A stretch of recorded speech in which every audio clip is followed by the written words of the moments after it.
One Piece chapter 1094, and oh my goodness, several things does happen in this chapter. What are those things? Well, someone's head got blown off, and a demonic kind of being appeared out of a demonic circle.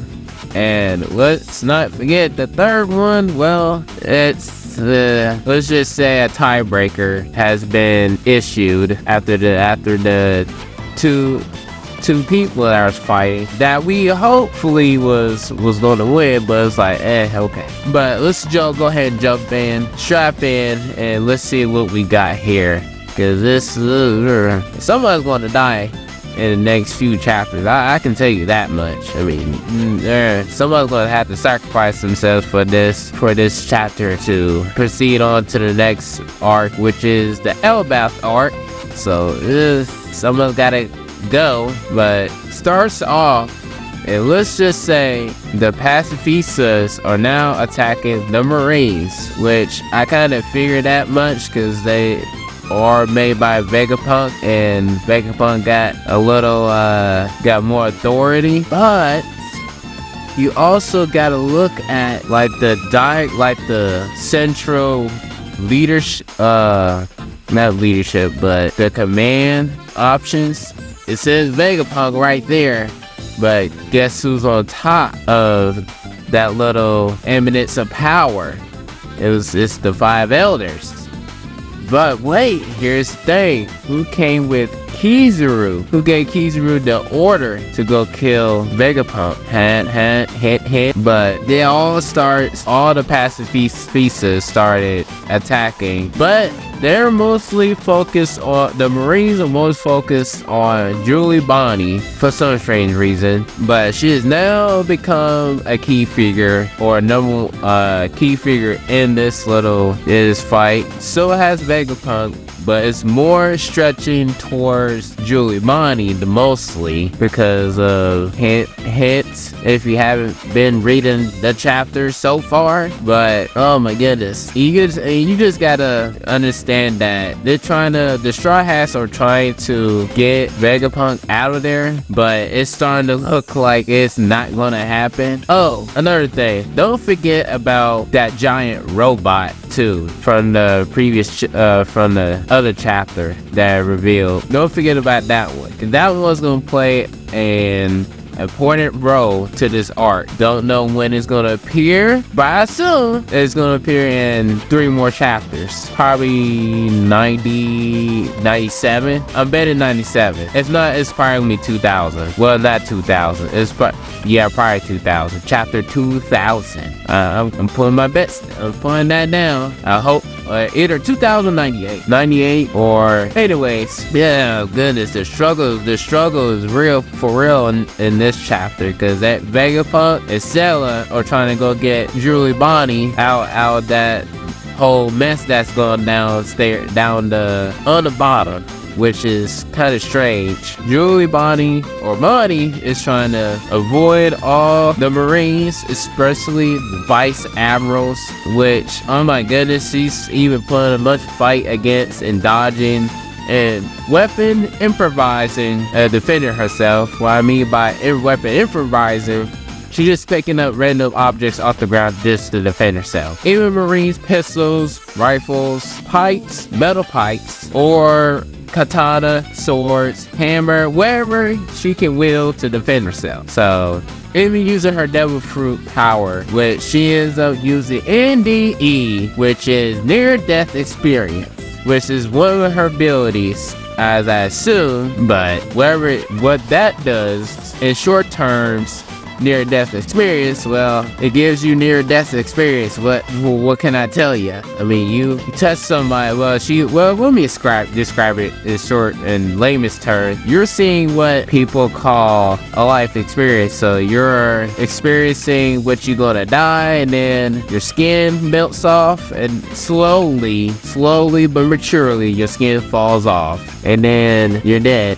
Skull and bones, bro. Skulls and bones and domes. And then you reappear and then you pass out and then get back up again. But my very short version of it, what the ability does. But she then runs into a lady, which has a devil fruit called the ride fruit, which apparently you can ride anything or an object, which does that include humans too? I mean, that's why I got out of it how she uses her devil fruit, which is the ride fruit. Does that mean does that include ships? And I know pacifistas are robots, so you get to ride them. But does that include well, I'll sit on it later. But the person that has the devil fruit is named Vice Admiral Bluegrass. Really, that's kind of one of a kind name, Oda, but you just got everybody, every Marine gunning for Julie Barney. But let's just stop towards Luffy and Kizaru, and it looks like they both are still going at it, and Kizaru is looking very tired right now, and Luffy, well, same thing, but it's just, holy shit. I mean, this is, if Kizaru wrote, he would wrap it up real quick and go and do his task, but this is basically cat and mouse for Luffy and Kizaru. So Luffy is the mouse and Kizaru is the cat. So whoever can catch. So if Kizaru catches Luffy, it's over. But like I said, cat and mouse. And I gotta say, it's looking towards, well, a tie. It's a tiebreaker here. But towards the end of the chapter, we get every single person, or every strong person, as I can say, everybody stops and realizes what the hell is that energy is coming from, and every person feels it. Well, strong person feels it. So Luffy, Zoro, Kizaru, and unfortunately Lucci feels it. Jinbei feels it, and then you got other vice admirals feeling it too. No other Marines, vice admirals too. And all the pacifistas stop as a major commanding voice. All pacifista units cease all action immediately, and they all stop. And Atlas wonders why all of them are stopping, and finally realized that the only person that can tell them to stop is one of the 5 elders, and all those elders are back at Miri's-Ra, except for one.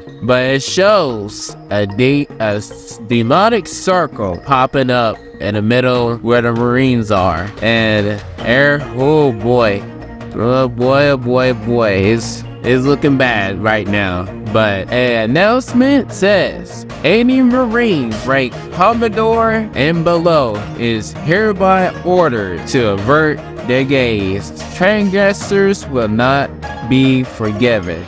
That means anybody below Commodore, a Marine rank, needs to get lost and never look at the Gorosei, or don't look at one of the elders. Why, you ask? Well, because they're weak, apparently, and only the vice admirals and above are allowed to stay and gaze upon one of the elders, which is kind of one of those words, but I won't say it because you're on a power trip, my man. And that demonic circle, and guess who's in the middle of that sucker? You got one of the 5 elders, Saint J. Garcia Satter, Defense Science Warrior God. Bam. And Jesus Christ, and you might have to have some major balls, because one Marine did not follow directions. I mean, literally, he didn't follow direction. He just was curious as all hell, and just like, damn, bro, what's that? And then his head popped off or exploded. I mean, it took one glance, so there you go. Yeah, and oh my goodness, towards the last bit of chapter, you just got Kizaru making a blitz towards Vegapunk, shoots him with the laser beam, they go down, then Luffy hits him with the gum white star gun, and it was a wrap.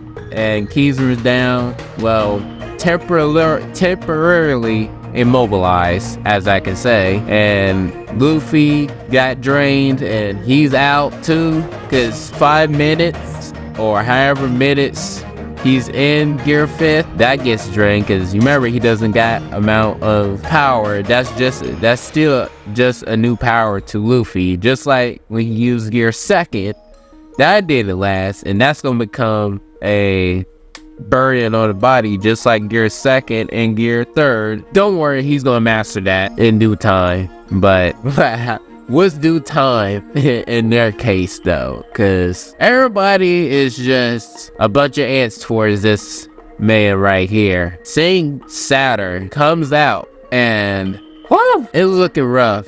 And how rough is looking up there. But Julie Bonnie sees us, takes the sword, stabs him, and bam, end of chapter.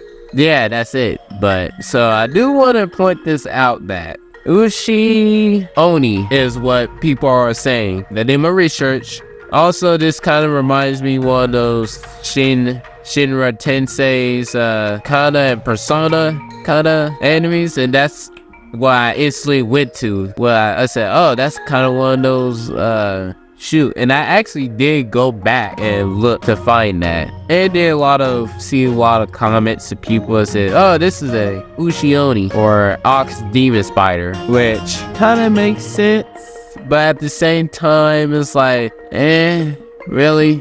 But I'll make a separate video on him, because there's a lot of facts about this particular thing right here. But in my opinion, they're screwed next chapter. And what I mean by screwed, they're fucked, bro. I mean, they're probably, I mean, it's like I said in my other chapter reviews. They're gonna, at the start of Egghead, I did say, they're going to get past this and go to Elbaf. And of course they can go to Elbaf. It's just, who's going to get sacrificed for them to actually leave this island, leave Egghead? Well, and you know what? Where's Robin at? Because I don't even see her either. Because she's gone missing. Robin has been absent since 93. And she hasn't been showing up yet. And this is starting to look concerning right now, because I haven't seen her and shit is gone off the wall. One of the Goraseis here and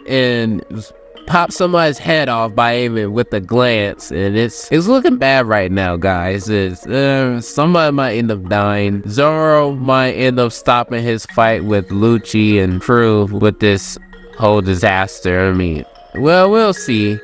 But if you like this video, like and subscribe. Comment down below if you think if a sacrifice is needed to, because we are entering the final arc. Well, not final. We're almost towards the ending of One Piece, and Oda is definitely capping off several people in this chapter. I mean, oh shit. A whole lot of stuff is coming out now. But comment down below if you think if they make it out. If not, what's your reason? If I know my reason, I mean, they got this presence in front of them. This big ego, just like Inaru. God complex. Oh, you're beneath me. Oh yeah, and he got words to back it up.